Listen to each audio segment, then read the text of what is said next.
Dankjewel, welkom bij Lubach. Ik ben Arjen. We hebben een stampvolle show. Straks alles over het Songfestival.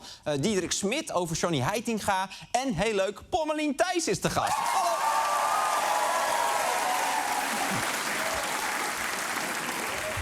Volgens mij zitten er fans vooraan, of niet? Ja, oké. Oké, ik ga eerst nog grapjes maken. Rustig aan.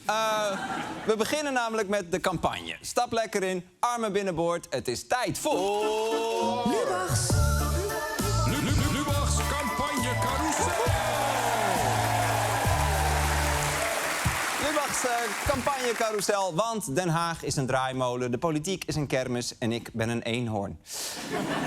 We beginnen met D66. Die hadden dit weekend hun congres en het was druk. Het kan wel, behalve als je geen kaartje hebt, dan kan het niet vandaag. Want het congres is uitverkocht. En je hebt een ticket kunnen bemachtigen? Jazeker, ja. Die kun je er goed bij hebben, toch? Heb jij zin om 8 uur lang op een klapstoeltje te zitten luisteren naar mensen die zeggen dat het allemaal veel genuanceerder ligt? Jazeker, ja.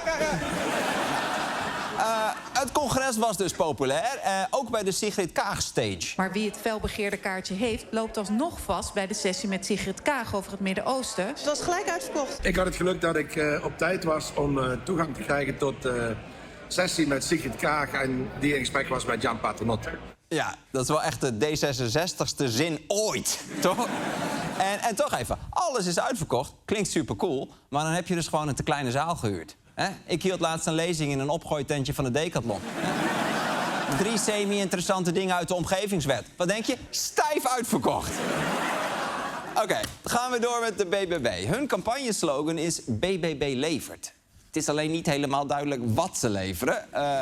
Hun landbouwminister Femke Wiersma loopt helemaal vast in het stikstofdossier. En woonminister Mona Keijzer lukt het maar niet om de beloofde woningen te bouwen. Dus moeten ze het hebben van de wat kleinere successen. En die zijn er heus wel hier. Van der Plas trots op X. Nederlands voedsel, lokaal geproduceerd, staat centraal op ministeries deze week dankzij motie van BBB. #Hollandse ham. Ja, door de BBB moeten ambtenaren nu de hele week verplicht Nederlands voedsel eten. Nou, woehoehoe. En #sterkte aan alle ambtenaren. Zin in? Jazeker, ja. Goed. Vrijdag mocht Caroline van der Plas nog een vissersboot dopen. Ging dat wel goed? En na 1, 2, 3 keer mis, gaat het toch raak. Ja. Dit is net als het land regeren. Je denkt, oh, dat kan ik wel. Maar dan blijkt het toch moeilijker.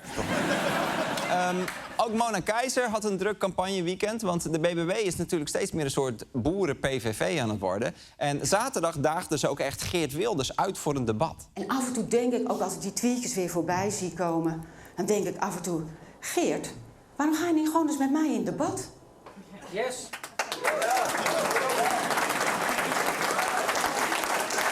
Sorry, ik was toch afgeleid door Gijs Tuinman.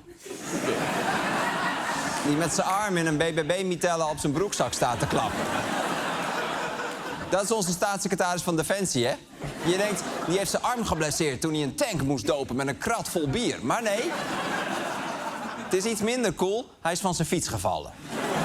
En er is eenheid van kabinetsbeleid, dus het kabinet is nu officieel 3 keer gevallen.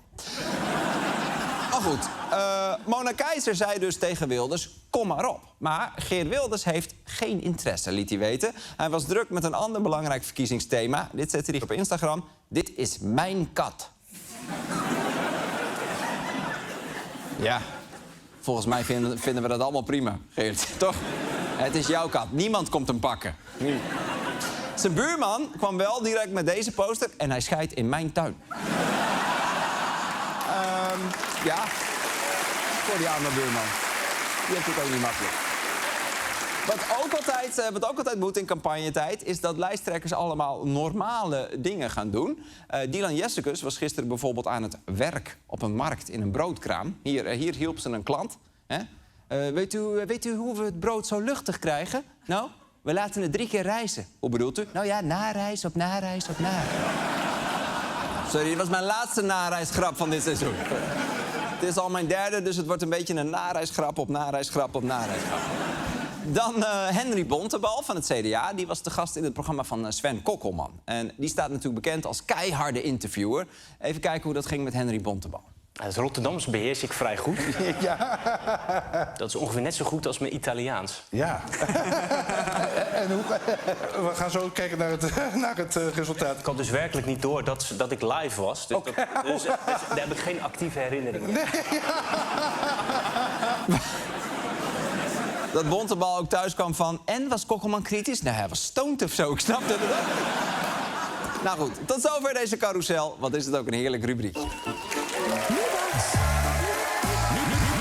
campagne carousel. En dan breaking news over het Songfestival. Want de Duitse bondskanselier Merz wil dat Duitsland alleen meedoet aan het Eurovisie Songfestival... als Israël ook mag meedoen. Würde Israel ausgeschlossen, sollte Deutschland dann freiwillig auf die Teilnahme verzichten? Das würde ich befürworten. Ich halte es für einen Skandal, dass darüber überhaupt diskutiert wird. Israel gehört dazu. Ja, Merz vindt het schandalig dat we er überhaupt over discussiëren. Hij zegt, Israël hoort er gewoon bij. En als Israël niet meedoet, dan moet Duitsland ook niet meedoen. Maar Afrotros heeft gezegd dat Nederland niet meedoet als Israël wel meedoet. Dus als Israël meedoet, doet Nederland niet mee. En als Israël niet meedoet, doet Duitsland niet mee. Maar dan kunnen Nederland en Duitsland dus nooit allebei meedoen. En dat zou heel jammer zijn, want het zijn onze buren. En vooral, ze zijn fucking slecht in het Songfestival. Duitsland is de afgelopen 10 jaar 7 keer laatste of 1 na laatste geworden. Zij krijgen zo weinig stemmen. Als je per ongeluk op Duitsland stemt, dan komt de ambassadeur hoogstpersoonlijk een taart brengen. Maar hoe moet dit nou? Want Nederland wil Israël boycotten. Maar als Israël wordt uitgesloten van het Songfestival, dan wil ik wel gewoon lekker kunnen winnen van Duitsland.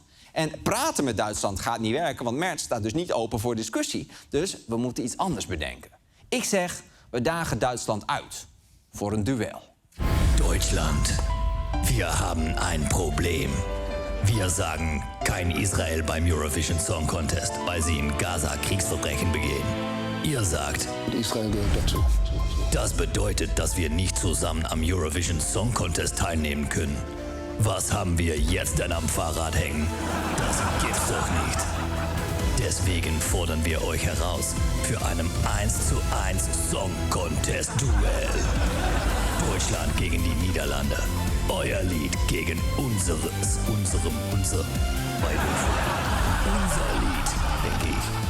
Der Einsatz, der Verlierer muss seinen Standpunkt ändern. Wenn ihr gewinnt, sagen wir, okay, Israel darf mitsingen. Wenn wir gewinnen, sagt ihr, wir unterstützen den Boykott gegen Israel. Und das Schönste ist, ihr könnt kaum verlieren. Eure Teilnehmer sind immer so talentiert. We used to be the rock stars. We used to be the rock stars. Wunderschön. Oder diese Banger.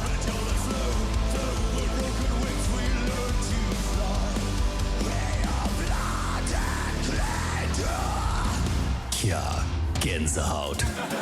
Nicht interessiert? Wir können den Einsatz auch ein bisschen erhöhen. Wenn ihr das Ruhrgebiet ins Spiel bringt, bringen wir unsere älteste Prinzessin. Das gewinnt ihr locker. Schau mal, wie gut ihr seid, Jungs. Unfassbar. Der Gewinner wird von einer professionellen Jury ausgewählt. Mit nur deutschen Leuten drin. Wie Owen Schumacher, Dick Berlin und Franz Bauer. Wir treffen uns im Musikzentrum Gräbeberg. Das große Deutschland-Niederlande 1:1 Song Contest Duell. United by Music, divided by Genocide.